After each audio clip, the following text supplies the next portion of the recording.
Welcome to mypersonalfootballcoach.com's Soccer Player Development Podcast.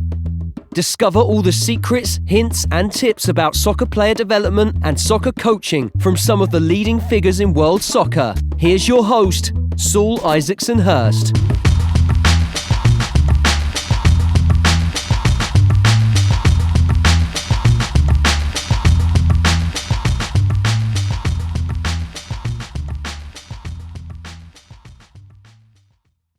So Andy Parslow, welcome to the show.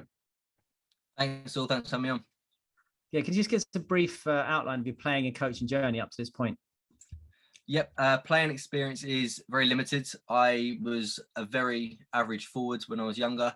Got to the age of about 17, 18, had to make a decision between either pursuing what would most likely be a very poor non-league playing career or try and make a better go of it in coaching. So at the age of 18, I decided I'm going to pursue a career in coaching instead of pursuing a playing career. So that's literally my experience in terms of playing. Then from a coaching perspective, my first job in football was after I finished university. It was a season-long internship with Luton Town as an analyst with the first team. And then my coaching roles, my first coaching job in an academy was at Brentford, which was the season they shut down. Then moved on to Watford, then moved on to Wimbledon. And while I was at Wimbledon, I became first team coach from there. Like it. I love it. I love the people, many of you, they give me a nice, clear, concise little rundown. It's perfect. So let's just wind back then a little bit. Talk about your first role then going into Luton as an analyst, that analysis role. What was that like? And how did that come about? And what was that like? So it was, I was at Brunel University studying sports science and coaching, and you get to sort of the end of your third year, and I've been doing my badges while I was there. So I got up to my level 2 from there. And I sort of came to the realization in my third year towards the end of my degree that there's X amount of people on my course at my uni. Then there's the same amount of people on every other course at every other uni, all trying to get into the same industry and the same sort of positions. So I thought I need to do something that's going to make me stand out from the rest. And this opportunity came up at Luton. It was just advertised. I think it was just advertised on UK Sport or something like that. And it was an internship. It was unpaid, just to be the first team analyst. And I thought, might as well give it a go. Throw my application in. I'm half decent at writing like a letter or personal statement or whatever. So I thought, I'll give it a go. Thankfully, I got that. Obviously, I had to weigh up having a year of no paid work or no paid full-time work. I supplemented it with other work as well. I went into that, and as an experience, it was really good. It was eye-opening. I was 21 at the time, and I was obviously a similar age to a lot of the players and younger than a lot of the players. And it was a real, eye-opening experience into what first team football was like. Luton were in the conference at the time, trying to get up to League Two, and really I wanted to use it because it was an analysis role, but I've always been a coach, and I wanted to learn about coaching.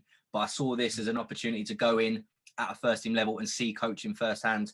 Obviously, Mourinho was an interpreter. There's various different things people do to try and get into first team roles. I thought this might be a way into just learn and grow and see what I can take from it. And it was an interesting experience, an interesting year.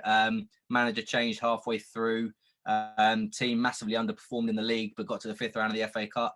It was a real sort of up and down season, but a good learning experience.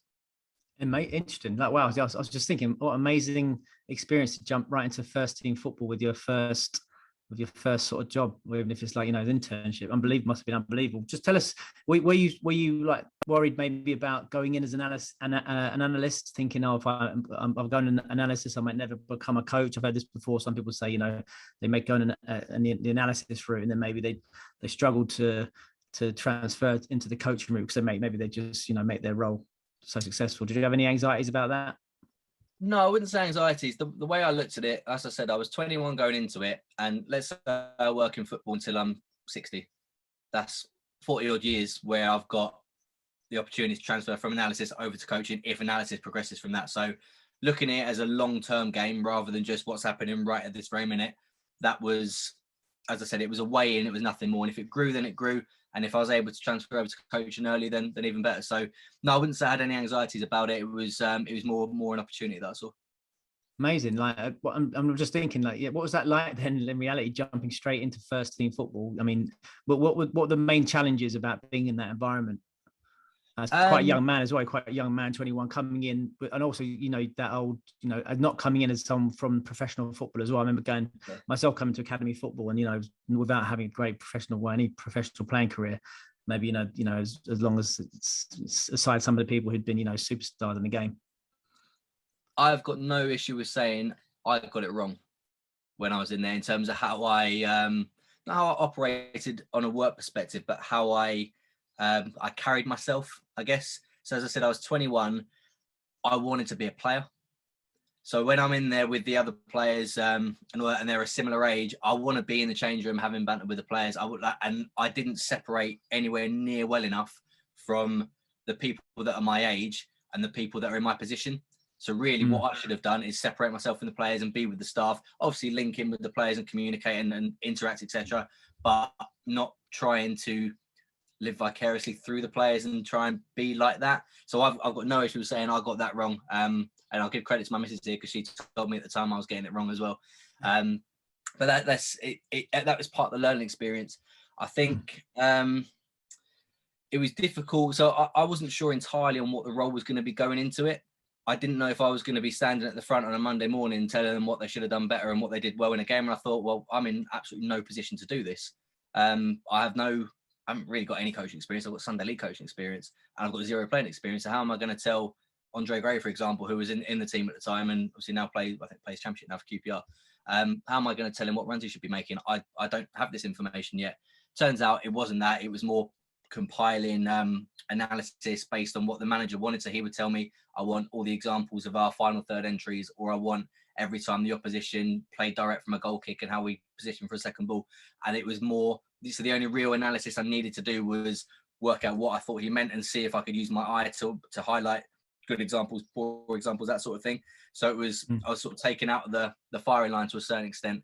But it was also difficult because I didn't know how to behave, because I've never been in a first team environment before, and you can get some quite volatile people in first team environments, managers, assistant managers and coaches and players, of course, as well. And being a young lad who hasn't been in the game at all, I didn't quite know how to pitch my personality, if that makes sense. I can be very direct and very honest, and I learned quite quickly, certainly at that age, perhaps not to do that straight away, perhaps to find out what your environment's about and then sort of feel your way in. So I've found a lot of good learning. I learned from a lot of mistakes in that season. It was a great opportunity, sort of behind the scenes to see what things were about and learn from them, really, good and bad. So that's a great lesson for anybody, isn't it? If you get the opportunity, if you're lucky enough, I mean, that's an amazing opportunity you have. I mean, that's how you learn and get better, isn't it? Be sort of hit the ground running and sort of you got to deal with it or you don't deal with it, do you? So, I mean, but having that at such a young age is fantastic. Exactly, and like I said, it was because it was an unpaid internship. I knew at least 50% of the people that were on the university cohort, or whatever, probably wouldn't apply for it. They'd probably look to go and get paid, and that's absolutely fine. I was in a position where I thought, I think I can do this, and I can supplement work elsewhere to make sure. I was fortunate to have my parents help me out and that sort of thing as well. But I thought, no, this is going to give me an opportunity to, as you say, attach my name to a professional club, and then when in the future I apply for positions, there's a good badge on there already. So there's a badge that people recognise. I think, what was I going to say on that one? Some train of thought there. Forgive me on this though. That's all right. I forget where I was going to go with this. Well, just when we come back to that, but I mean, just tell us what were you doing as well on the, what was the other, how were you earning money? Were you doing other coaching on the side to get money, or was it you just you just doing something else? So when I was at uni, I was also coaching part-time in schools, so doing the PE sections, the after school clubs, that sort of thing. Not with like a club's foundation or anything like that. To be honest, I worked with a private company that went in and did that sort of thing. Yeah. And whenever I saw the foundations of clubs doing it, I didn't think it was very good, what I was seeing, to be honest. So I didn't really want to attach myself to something like that just because of the badge, which is obviously in contrast to what I'm saying about Luton, but that was a much higher up position. But I did, in terms of the quality of work I was seeing, I didn't think it was quite up to the standard that I thought it could be. So I'd rather stay where I was, where I felt as though I was developing and we took a little bit more pride in it. So I was doing that, and I was also working behind a bar in a pub as well. So I had those sort of two things supplementing it and feeding into it. So, That's two things there, because obviously, as you know, same, if I'm looking back to my early years, you do that, if you want to work in football, the sacrifice you make is that, like you say, you work several jobs, often coaching jobs or this and that, and you work every weekend, your nights, you're putting in the hours to do that. And then obviously you're working for free as well, which is a big thing, to get that break in the door. How important do you think that is? If you think about young coaches today, how important do you think that is to say, you got to be willing to, sacrifice that to go and get that big break? I think if you're not willing to sacrifice things, you need to find another passion. You need to find another route, because this game is what this is about. You have to put in the hard yards. You've got to put the work in early on. Be willing to travel unpaid, no expenses, that sort of thing, to learn, to improve, to grow. Because firstly, it gives you a good grounding, but secondly, if you don't do it, someone else will. And that was my thinking with the Luton thing as well, was if I don't do it, will someone else will come in and take it, then they get that experience instead. So it's massively important for young coaches to be willing to go and do that. I don't know many, if any, coaches that start straight away getting paid. I'm sure people go in volunteer. I went in volunteering Sunday League first and foremost with under 9s, under 10s. And then you grow from there. You again learn, do your badges, that sort of thing. And that reminds me now what I was going to say about the Luton thing. When I was there, I used that time to apply for my B license and get onto my B license, because I knew being attached to a pro club, I had a better chance with the application, and I could use the coaches and the players there to help me in terms of my knowledge and understanding. So when I was trying to remember what it was I was thinking about earlier, it was that. Yeah, and that's great. Another great point, isn't it? And it's also the environment. Being about that environment, it's about, you get yourself known. People say, "Oh, look, Andy, or there, he's that guy," and that networking is priceless, isn't it? Because you get to go and prove yourself and put yourself about a bit, and then as football's such a small industry, such a small world. When things come up, surely then then your name's on, maybe in the conversation. Is that right? Without doubt, it's a small world, and it's ever changing as well. So where you work with a certain group of people here, after 2-3 years, they've all gone off in different directions. Let's say you work with 5 people, they've gone off to 5 different clubs. You've now got contacts at 5 different clubs. You go to a second club, and that multiplies again. So you're constantly learning off of different people, interacting with different people, and networking. But this also ties back into how you carry yourself and what your, I hate the word brand, but what your reputation USP, maybe, I guess. How people see you. Every single interaction you have at every club you go to, you're enhancing or detracting from your reputation. So when those people go off, they will say things about you, and how you carry yourself and how you operate will determine whether they're positive or negative about you. So you've got to make sure in every interaction, whether you're talking with the first team manager or the under 9s intern sports scientist, you make sure that every single interaction you're spotting in what you're doing, but also you're a good person, because those people, you never know if that under 9 sports science intern is going to end up at Man City's first team. You don't know where these people are going to go. So you've got to make sure you're professional and like I said, a good person. Yeah, it gives you the opportunity, but then you've got the challenges to make sure you produce right all the time. Very interesting. What about from a coaching perspective? Also, you're doing work in the analysis work. Were you getting to watch the sessions on the grass, the team sessions and stuff? Yeah. So as the analyst, I sort of doubled up as the cameraman. As I said, Luton were in the conference budget. Budget was good for conference, but still not huge. They tried to cut corners where they could in terms of budget. So yeah, I filmed every first team training session. I filmed every home and away game. So I travel with the team. So I got those match day experiences as well. So yeah, I'd be there on the grass every day, all weathers on the unstable ladder that they had, trying to film the sessions and duck the balls when they went over the crossbar, etc.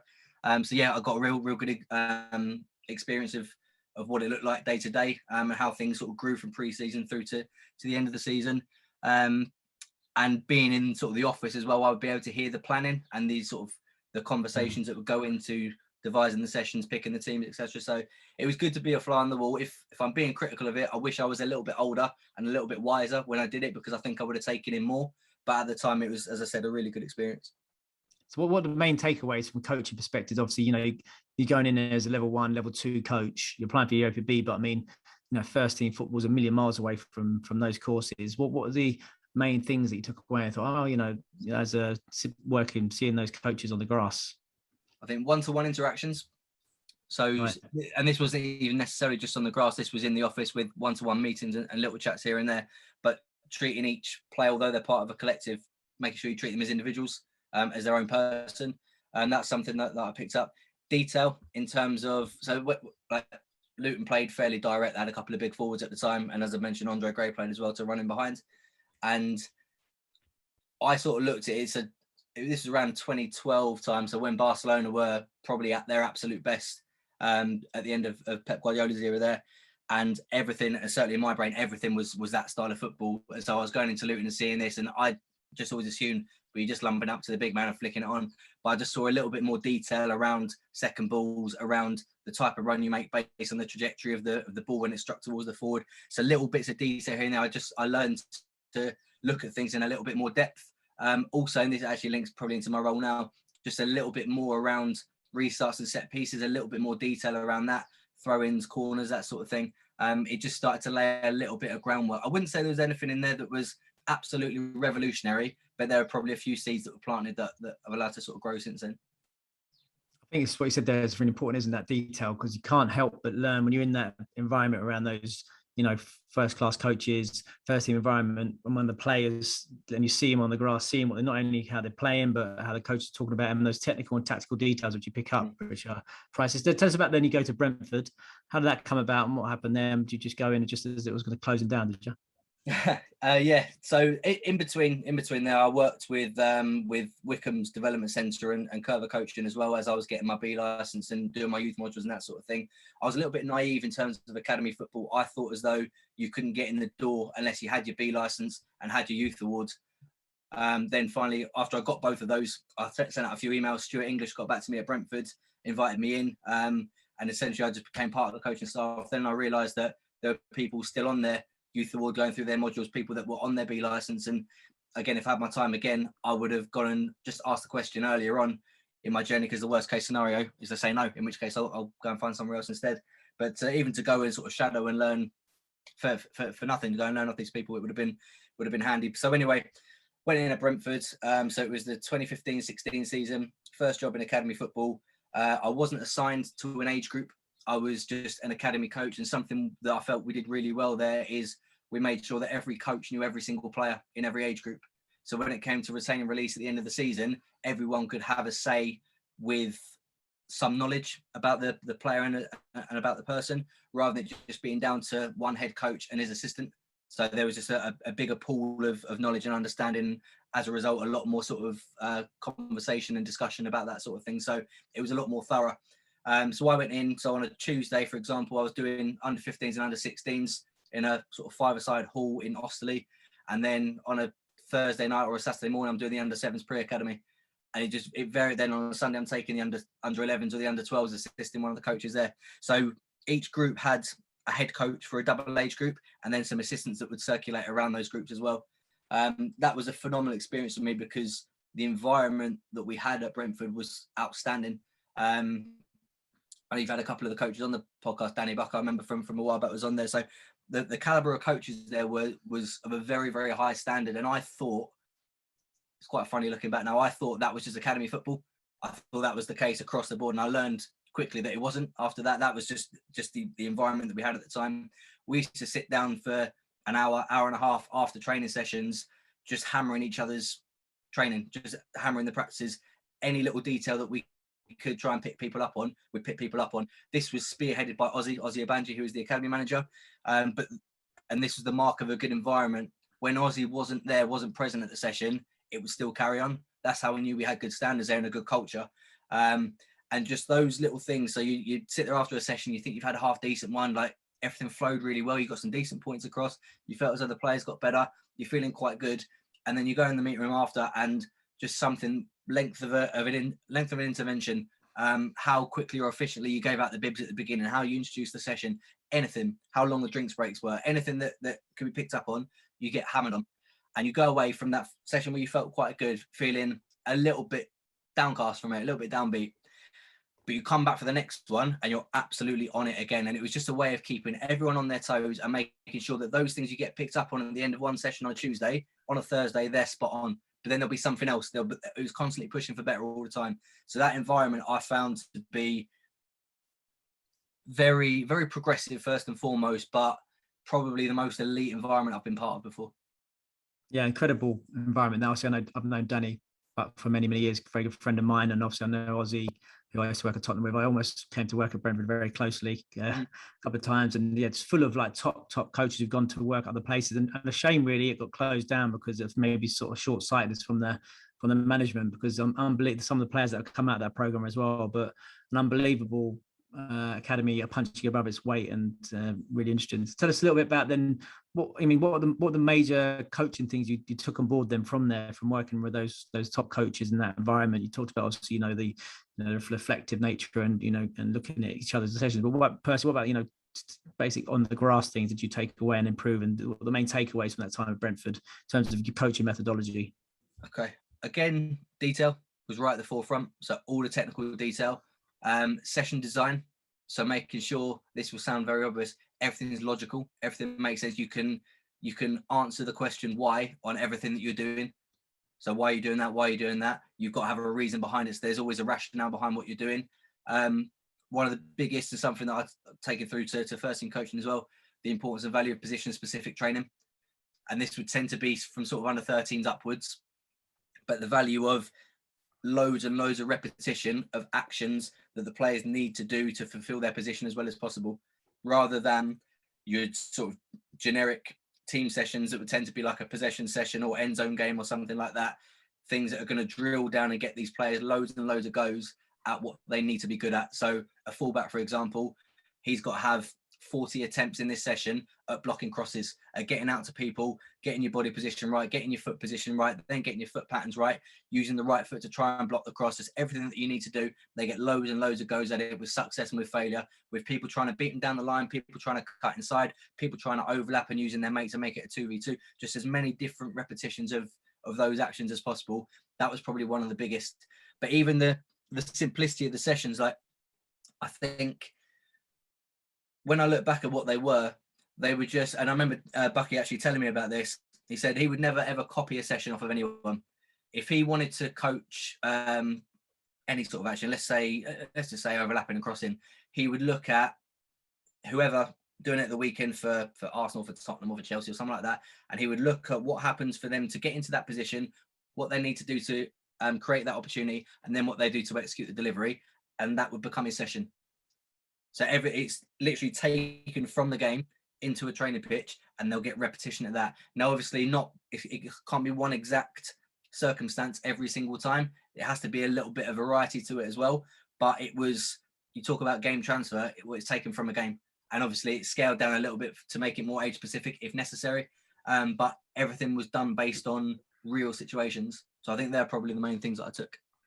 Interesting. And so you probably Cloud9, you got your first academy job, you're in an elite environment, then you find out they're closing the academy, so then what happened after that? Yeah, I didn't see it coming. To be fair, the thing is, on reflection, you look at where Brentford were then in the Championship, very good academy, but not doing exceptionally as a first team, and now they're doing well in the Premier League. So it's difficult to argue against the decision, but as you said, there was so much talent there. I mean, one of them who wasn't taken by a bigger club until we shut down picked up a Premier League winners medal yesterday. So, and this is obviously before when this goes out, it's when Man City won the Premier League yesterday. There were so many players there, and I found it very surprising that it all happened. But anyway, it happened. So from there, I'm thinking, I've only had a year in this. I'm not like the lead phases and the head coaches here who have got a couple of years experience of networks and got more experience of the games program, that sort of thing. I'm sort of back to where I was before. So fired out a few emails. I didn't really have any network at that point, but I ended up going to Watford. Watford was my boyhood club, who I supported as a kid. So I sort of wanted to do that. And that was a lesson of head versus heart, and probably going with head, or should go with head more than heart. In this case, I went with heart. Did 3 seasons at Watford. So I started as the under-9s assistant. Then I went into under-11s head coach in my second season. Then in my third season, I was the under-13s, 14s head coach, but assisting the lead phase. So I did 3 seasons. How did you get that job then? Did you just email in? Was it just on networking? How did you get that break? Yeah, well, I was still doing the PE teaching at this point. So basically, I was doing 5 days of PE teaching a week, and I was doing 5 evenings of coaching, and then obviously a game on a Sunday. So there was a lot of coaching involved. So through that, I knew people from the PE teaching company that were also doing a bit of academy work, and there was one that was at Watford. So I spoke with him. He gave me the head of coaching's email, so I sent my CV across, and they had some vacancies at the time, so I was able to get in there. So it was just a case of using someone that I knew and obviously sending over my email, my CV. What were the main differences? You've just come from Brentford. What were the main differences going in, the compare and contrast experiences as you go into Watford? Yeah, as I said, Brentford was an environment where it's the most elite environment I've ever been. And as I said, I naively thought that was just how academy football was. There's no disrespect to Watford, but I went in there and it wasn't that. So I went in, and this is again something I learned about my personality, and I was very happy that Brentford was sort of my formative experience as that sort of elite and quite ruthless culture, because it suited my personality, and that sort of laid my foundation for how I operated in academy football. I went into Watford and it was a lot more laid back than Brentford was, and soft is maybe the wrong word, but I guess a little bit more casual. But I went in with my same Brentford mentality and got a lot of very good feedback early on for the way in which I was working, the quality of the coaching and the sessions and that sort of thing. But something that I learned is that it's very easy to regress to the norm, to the sort of the mean standards of where you're in, of your environment. So something I learned very quickly is that you have to make sure you keep your standards where they're at. And if you go into an environment where they're lower, you've got to drag those people up with you. You don't go down to where they are. You either bring them back to up to where you are, or you leave them behind. It's one of the two. So that was an interesting experience. But what I liked about being the nines assistant there is that I had my own group on a Sunday. So I was able to lead a team on a Sunday because it was 2 teams of 7-a-sides, rather than being, say, the 11s coach who were doing 9-a-side and only had 1, and I was going in as an assistant there. I was better off taking my own team. So one of the key differences was, as I said, environment. Second was probably curriculum of work. Brentford, I felt were a little. So Brentford, we did futsal, we did position specific, we did nights on strengths and nights on weaknesses, and we even had a session on a Friday which was voluntary for any player from any age group to just come into the dome and just come and work with a couple of coaches on anything they wanted to. So there was like ownership for the players there as well. At Watford, it was more of a rigid curriculum that we followed. So we had our theme on a Monday night, we had our theme on a Wednesday night, and we had our theme on a Saturday morning, and then obviously the game on a Sunday. So it was just, it was a different way of working, had its pros and cons. So yeah, probably the two main things: environment and curriculum of work. Yeah, I like the point you made there about, keep maintaining your own standards and leaving the other people behind. Or you do, it's easy to regress there because on the other thing, people say, oh, he's busy or he's this or he's that, and you just got to be focused on your own work and being as good as you can be, being world class if you can, right? I tell you, who never ever labels people as busy are people who are organised and have high standards. They'll never label anyone as busy because they know that busy is sort of used as a bit of a stick or a bit of a negative. It's absolutely not a negative. It's getting your job done, being organised, making sure you're on time, making sure you're doing the best that you possibly can in any given moment. That's being busy. If that's busy, I'll take it. No problem. Yeah, and obviously those people are the ones who often do well in the game, don't they, and progress, which is obviously no coincidence. Yeah, exactly. Talk about your first role in head of 11s. What was that like? Then you get your own team, and you're now head of that age group. And what were the challenges and stuff revolving around that? I loved it, to be fair. So yeah, it was my first time really taking a team, and I had ideas. Obviously, you're not going to reinvent the wheel or anything like that, but I had ideas that I wanted to try out. And I was really pleased. I was very fortunate. I had a lead phase who I had a very good relationship with and would give me a lot of autonomy over what I was doing. So obviously you can't deviate too far from what the club want you to do or anything like that. And I wasn't trying to, but I was given a lot more ownership. I wasn't really, not that I wasn't being kept an eye on, because obviously everyone, like, they still want to have a hand in what you're doing and stuff, but I was trusted basically. And I really liked that because I was able to do what I thought was best for the players. And yeah, we had a really good season. It was a group I wanted to take because their reputation within the academy was quite poor. The level of player wasn't considered to be particularly high. And also the environment had been extremely soft the previous year. And I mean, they were, as under 10s, you give 10-year-old kids a bit of freedom to sort of do it, they'll run riot. So I was able to implement better standards, better environment, better culture.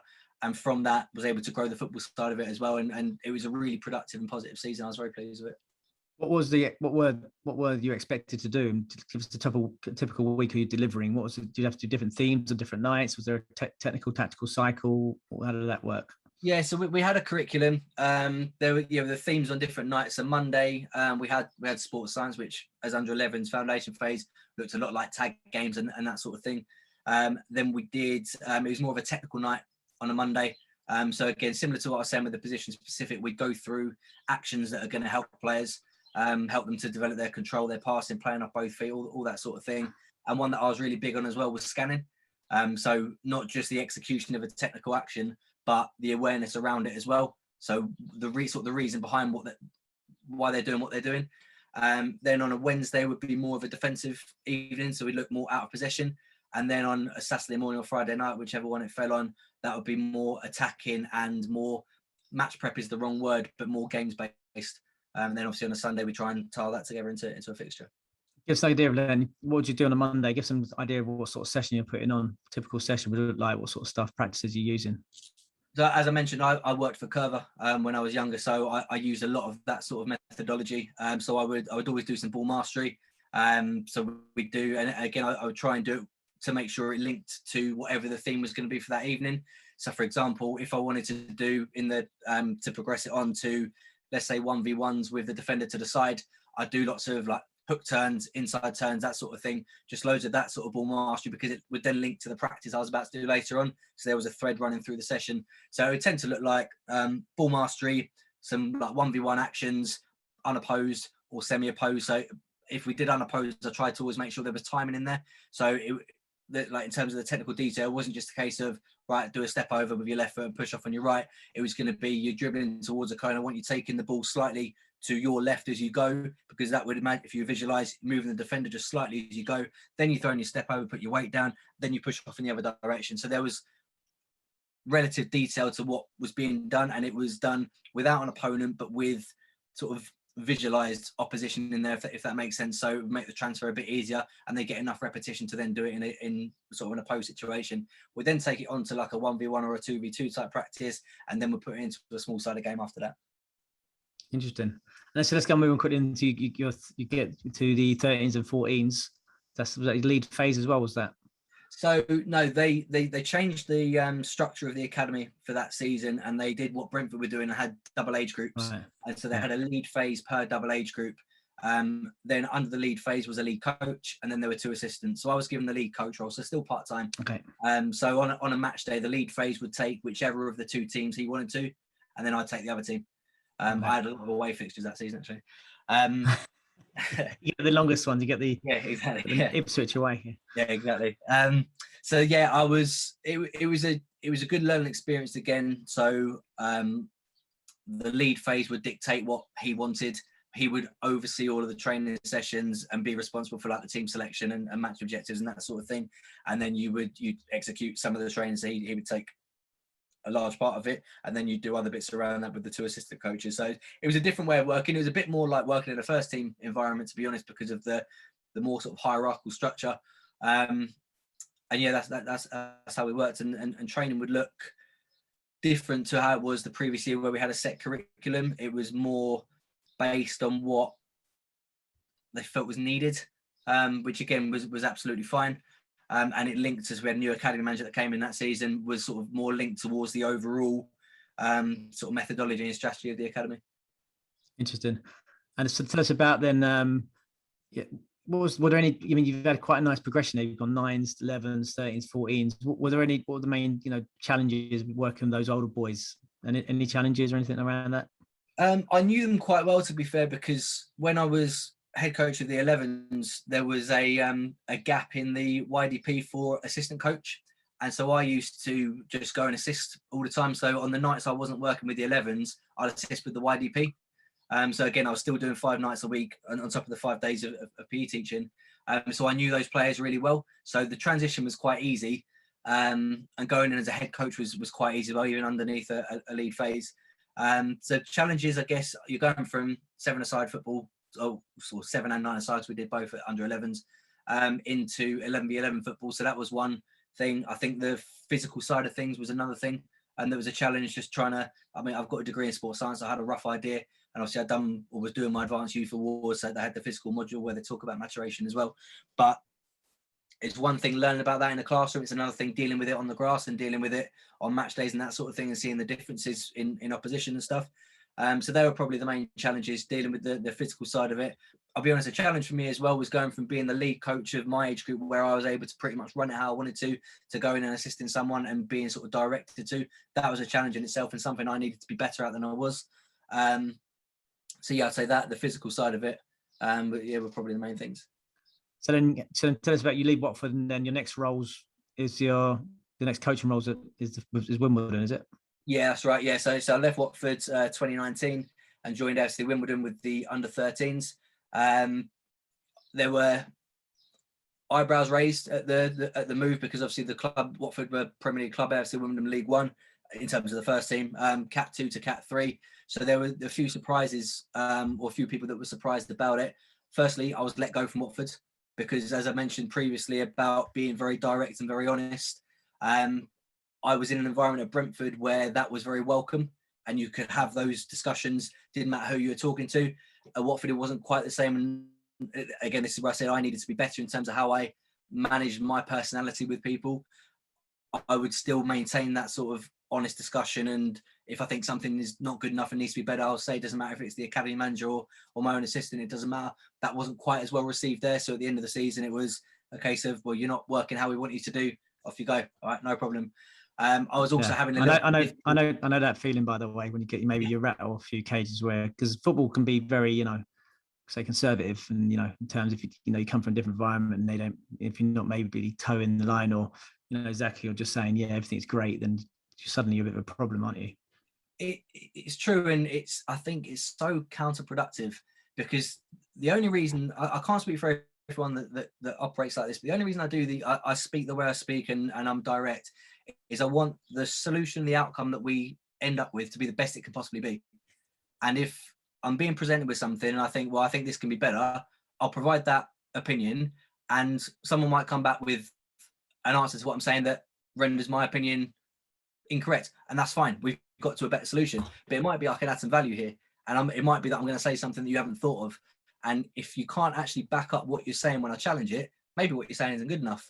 So it's only ever to get to a better solution, to get to a better outcome. And you would think that would be a positive thing, but football, as you said, it's very conservative and could be a little bit precious at times.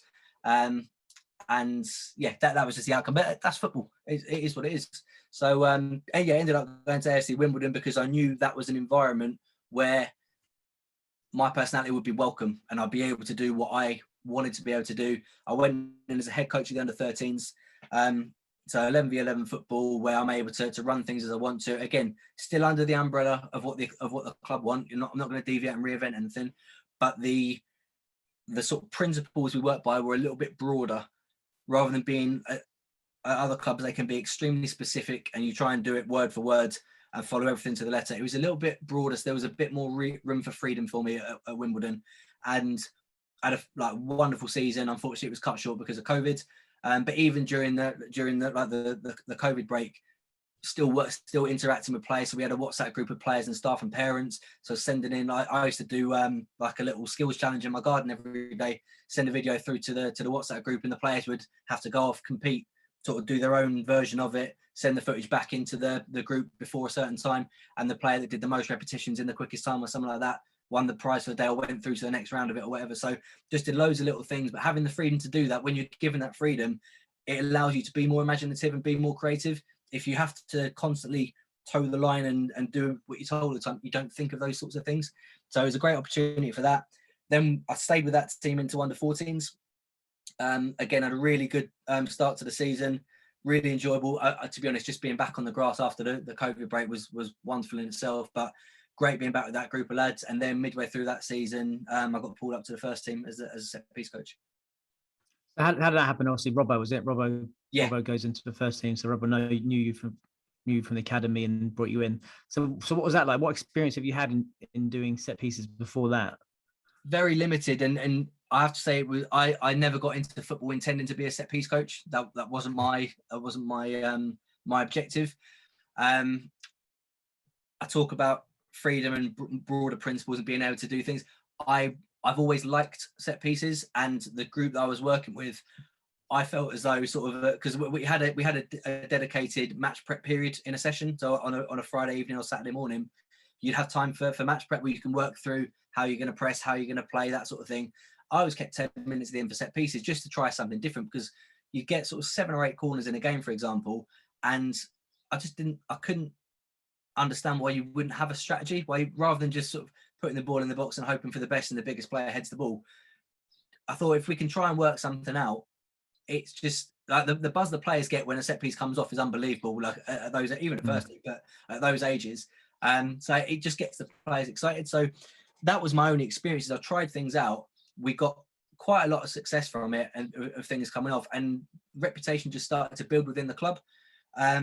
Robbo was pulled up to the first team, but I think Wally Downs brought him into the first team fold, and then Wally Downs left. Glenn Hodges got the job, and Robbo just pulled me in one day and said, "What do you think about being set piece coach?" And now, like a lot of coaches that get into coaching first and foremost, you want to be at first team level. You work through working with kids and do everything you can at those ages, but in the back of your mind, it's always, I'd love to work with the first team and work in a stadium with like full capacity and that sort of thing for 3 points. So I'm given that opportunity. I'm not going to say no. It doesn't matter if I think I'm good enough to do the job or not. I'm not going to say no, and I'll make sure I get good enough at the job. So said, okay, Robert didn't have the authority at the time to make that decision, but he wanted to know if I was on board before he spoke to the manager about it. He spoke to the manager, and then COVID hit, lockdown. So I said, no football, nothing. So I used that period in lockdown, as well as things like the skills challenge. Like I said, I thought I'm going to dive a little bit deeper into set pieces here, and I'm going to make sure if this does come about, say in 6 months' time, I'm ready to go and I've got good knowledge. So I just analysed everything from the league, everything about Wimbledon and other clubs, got a load of stats together, and then I spoke to Robbo and said, I've got a presentation. Would you like to see it? So I showed him, really excited. So he got the manager on, Glenn Hodges. I presented it to him as well. Liked it, sort of could see the value in it. The problem was Wimbledon are a team that scrapped relegation in League One, obviously failed this season, but scrapped relegation in League One, and the manager usually takes responsibility for the set pieces. He didn't want to relinquish control to an untried, unproven young coach who's just come up from the academy, who's had a few corners that worked at under 14s. Completely understandable. There was definitely reason for an appointment because Wimbledon were the worst in the league for set pieces, for attacking, and second worst for defending. So scored the least, conceded the second most. So there was definitely a reason why this could happen, but it wasn't the time. As well as that, club finances weren't the best because of lockdown, so they're looking to get rid of staff rather than bring staff in. So no problem, carry on with the 14s. Glenn Hodges then lost his job. Robbo gets the job, and then I get moved up from there. Amazing. So then Robert brings you in, brings Steve Salas as one of my good pals in to work with psychologically with the players. Got a lot of specialist coaches. Interesting, in that, isn't it? So before we go on to that, let's just talk about the practicalities of your job. You go in there. You're back in the first team environment again. You know, many years after that initial experience was, you know, when you were 21 in Luton. What the main differences? I suppose you're older, you're more mature, you've got experience behind you. What are the main, you know, compare and contrast those experiences? I think it's exactly that. I was older and more mature, and I knew who I was. I wasn't trying to be anything that I wasn't. I wasn't trying to be a player. I'm in there as a set piece coach. As I said, it was never my objective, but that's what I'm doing now, and that's what I'm going to give my absolute best to. In terms of comparing and contrasting, so I'm working at League One instead of the conference. The level's higher. The size of the clubs in League One is incredible for what is essentially the third division. Your Sheffield Wednesdays, your Sunderlands, your Wigans, several others that I can't think of off the top of my head, but massive clubs in there. So you're working at a level that is challenging, and I've still had the same sort of feeling that I had at Luton of how are they going to take me as someone without a playing career, someone that's just come up from youth coaching, has never coached at pro level before, at first team level, but I'm going to go in and tell these players what I think they should be doing to attack and defend set pieces. So there was not trepidation, but a little bit of anxiety going in. I think just sort of saying I've got to make sure I'm spot on here. And again, I've got no issues with saying didn't get it right straight away at all. Then this one, in terms of my personality and how I worked, it was more my knowledge and my understanding. So that I learned again from mistakes as I went on. I had some good ideas, and there were things that worked and things that didn't, but I had to grow as I was going each day. And it was sort of like on every sort of podcast of it with anyone really, they talk about going outside your comfort zone. This was bang outside my comfort zone. So although it was doing something that I felt I had reasonable knowledge about, I'm talking about it with people that I know for a fact know a similar level and have worked with other coaches at much higher levels that maybe do things differently. So I had to be a lot surer of myself. I had to make sure that I was putting a huge amount of work into what I was doing to make sure that whatever I said, if there was any challenge to it, I was ready to go with a solution or with backup to why I was doing what I was doing. So I think the quality and depth of my work was one of the key contrasts to when I was at Luton. As I said, I was older and wise, and a little bit wiser and more mature in terms of what I was doing, how I was operating. And then, just the level of challenge, I guess, is probably the other main difference. And so tell us about like your typical working week. How did you fit into that weekly cycle as a specialist coach like that? So with when Robbo was in charge, I'm an A licensed coach as well. Obviously, having worked in the academy as a general head coach, I've done all my badges and that sort of thing. So I'm up there not just as a specialist in set pieces, but I can coach as well. Like I'm not bad on the grass. So I was focusing on set pieces, but I was also helping with training in general as well. So when we did position specific work, I'd take the midfielders, for example. If we were doing, I don't know, a possession practice of some sort, I might oversee one of the teams, or I might manage the practice. There'd be something. So I would always be down at training every day, regardless of if we're doing set pieces or not. In terms of my own work as a specialist, I was naive going into it. I wanted 3 new routines for every single game, which made sense in my head because I thought, well, no one will be able to predict what we're going to do because we keep changing it. Then I realised in League One, you play 46 league games, you play Papa John's, you play Carabao Cup, you play FA Cup, and the players have an awful lot to think about in general anyway. Out of possession, transaction. It doesn't work. Players won't know what they're doing either. Exactly. So they'll try it, and players, they were so receptive to what I was trying to do, so they tried it. But because the depth of what you've done just isn't, you haven't spent enough time because there isn't enough time because they've got other things, they've got recovery and that sort of thing. They couldn't do what I needed to the level it needed to be consistently because there wasn't enough practice, and like something would just be off, the time would be off. You think about it, it's 85th minute of a League One game, it's 1-1, players are run ragged throughout the game, they get to the corner. This is the 3rd routine of the 2nd game I've had this week. This is my movement. And by the time they thought about what it is they're meant to be doing, the corner's gone. The timing's off. It's not perfect because there's too much going on. So I had to make sure I simplified it. And that was the biggest lesson I learned was simplifying what I was doing to make it as straightforward as possible while having still a little bit of a uniqueness to it as well to try and keep things fresh. So it's a long way of saying what my working week was, but that was the plan going in. 3 new routines. Then realised quickly couldn't do that. So I moved from specific routines to principles. So our principles would remain the same throughout each game from an attacking and defensive perspective. We would just make tweaks based on the opponent to try and attack their weaknesses and try and limit their strengths where possible as well. So let's say, for example, it was Saturday, Tuesday. On a Monday, players would have probably cryotherapy in the morning. We'd do a brief review of the previous game at the weekend, and then we preview the opponent. I would always do a set piece meeting in addition to the preview because I wanted the players to see why I was suggesting what I was suggesting. So if I'm going to say, right, we're going to do these 3 corners that attack the back post, and they'll say, yeah, but if we keep doing that all the time, well, the keeper's just going to come and claim. But if they've seen the footage or the clips that I've presented beforehand that show actually this is where they're particularly vulnerable, the keeper doesn't like coming to claim, he's not very brave, and this is where they're going to be weakness because of their structure, they can say, okay, I see why we're doing it. Then when we go and practice it, you get more buy-in. So again, this goes back to what I was saying with back what I learned at Brentford, having a why behind everything that I was doing, having a rationale behind everything, it gets better buy-in. So we'd do the set piece meeting, then go out and train, and set pieces obviously be bolted onto the end of that. In the Saturday to Saturday weeks, so no midweek game, things are a lot more, a lot slower, and you can go at a calmer pace and probably have more detail as well. So that might be where I do throw in something brand new, like a new short corner or a clever free kick or something.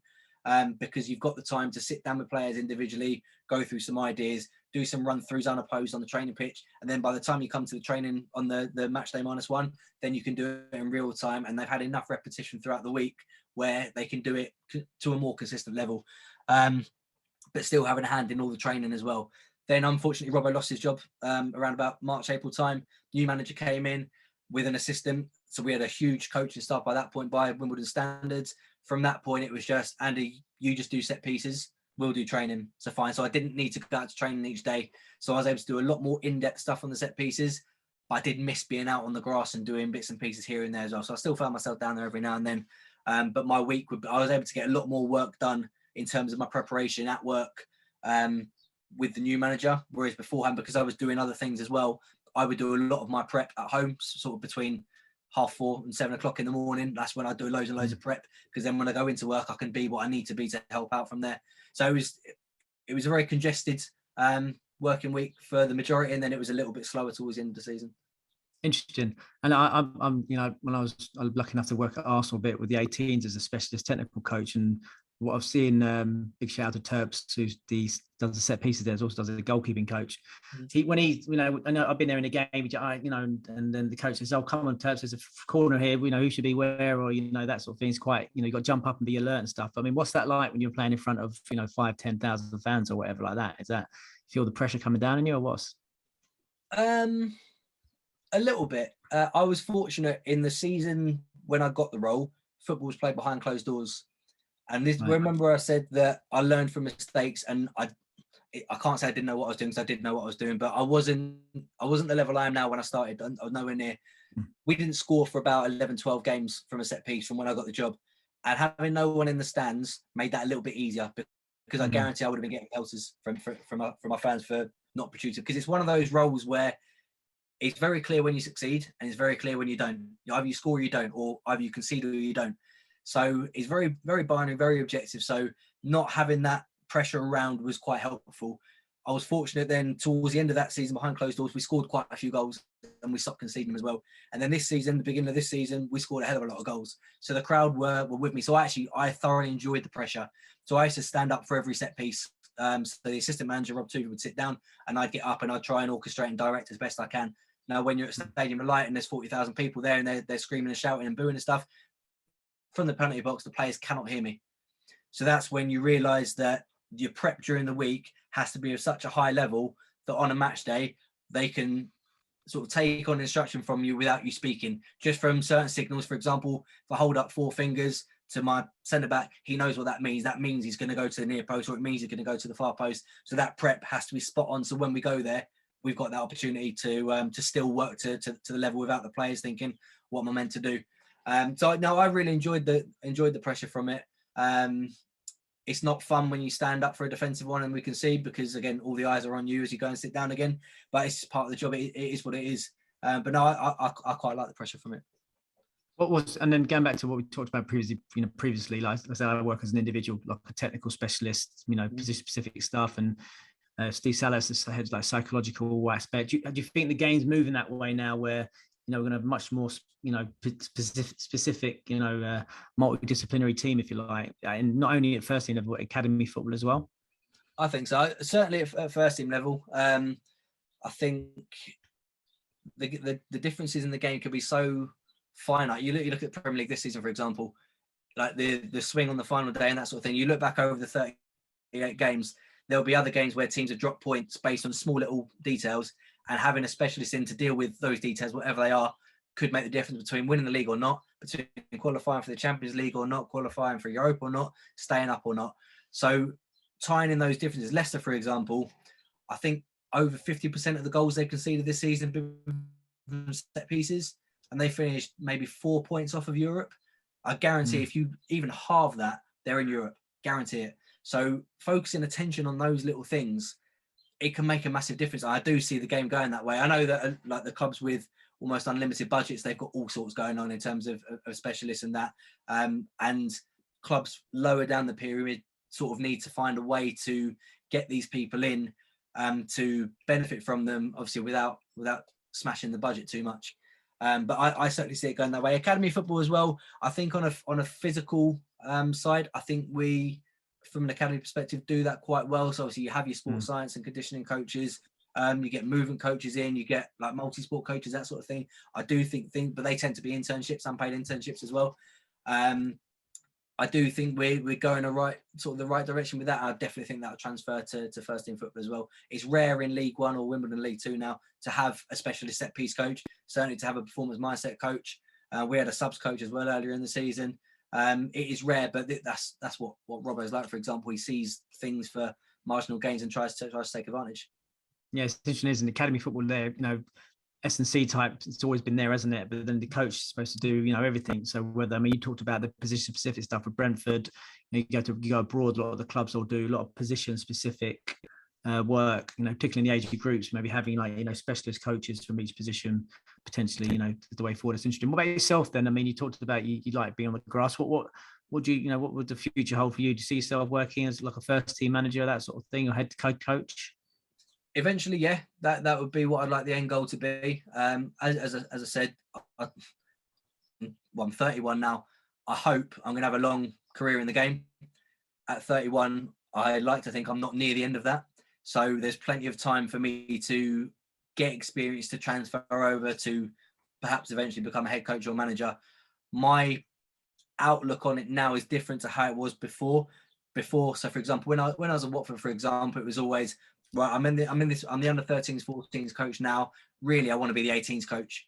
And I would work thinking I want to be the 18s coach. What I've learned since, and what eventually got me the job here at Wimbledon in the first team, is to do the best I possibly can in the job I'm in at the moment, and then opportunities will present themselves. So I became set piece coach at Wimbledon, first team set piece coach, by being the best under 13s and 14s coach that I could be with my players. That's what then got me sort of noticed and eventually got pulled up to the first team. I wasn't trying to become the Wimbledon first team set piece coach. That wasn't the objective, but it happened as a result of the work. So if I do the best I possibly can in the job I'm at the moment, so Wimbledon's first team set piece coach, then potentially in the future, more opportunities will come out from that.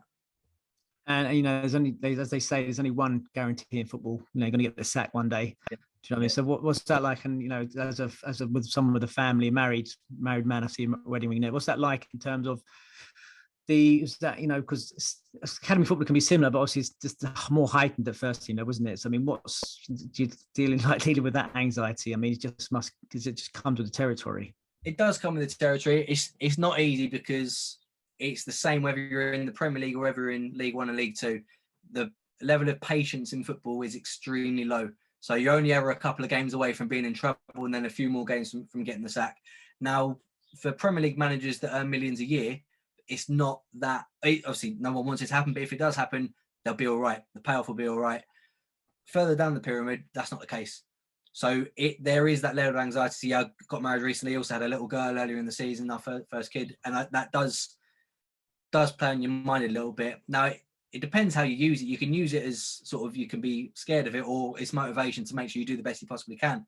Now, my stats from this season just gone, obviously Wimbledon got relegated. Personally, my stats were very good. We scored the most wide free kicks in the country for a joint first with Northampton. We scored I think it was the highest ratio from set pieces in the division. Personally, from my department, we had a good season. So using sort of that pressure to increase the quality and depth of your work to hopefully promote a better outcome on the weekend, that's how I'm going to use it as motivation.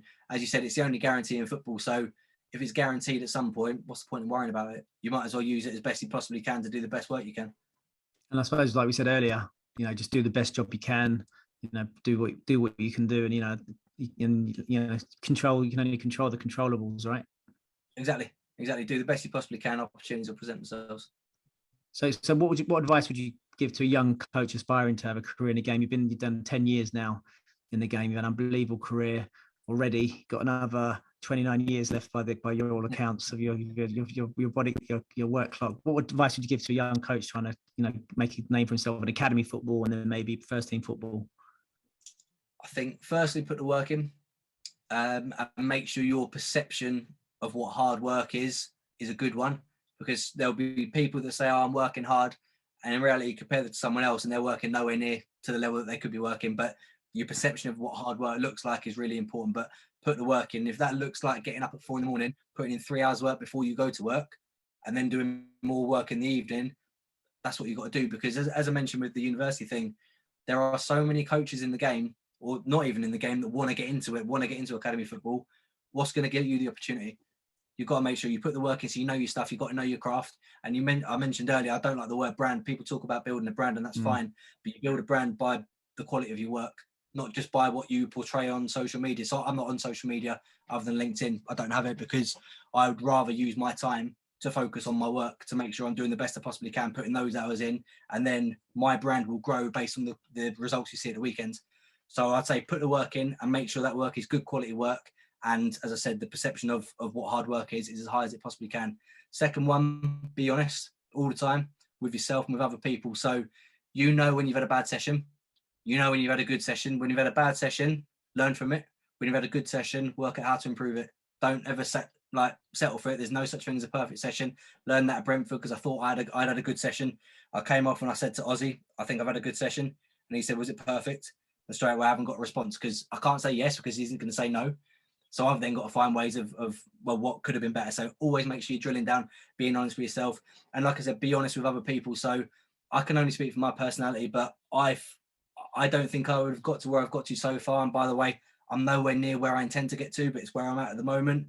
I don't think I would have got to this stage without being direct and honest with people and having, I guess, the balls to actually say to people what I think and to drive high standards.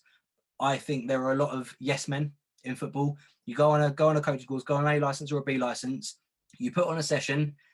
It's very rare you put on a very good session on an A license, like on the course when you've got the other coaches, your players and that sort of thing, because it's false. The players aren't players, that sort of thing. But you walk off the grass and you say to the other coaches on the course, what did you think? You get the same answer every time. I thought it was great. I thought it was brilliant, mate. Oh, fantastic. Like top draw. You know it wasn't. You know there are several things that should have been better, but people don't have the personality to say what they think. And that that positive feedback that's false is so much more damaging to you than actually your ego taking a little bit of a hit by someone saying, I don't think that was good enough. I thought this was way off it. Obviously, specific detailed feedback. So having the personality to say that and be like that around people, whether they're senior to you or younger than you or whatever, I think it stands you in good stead because you might piss a few people off, but you're going to get to a better solution and you're going to get to higher standards as a result. So putting the work in, being honest as much as possible, I guess enjoying it as well because it's good fun. Andy Parslow, thanks very much, mate. It's been top. Cheers, Phil. Thank you.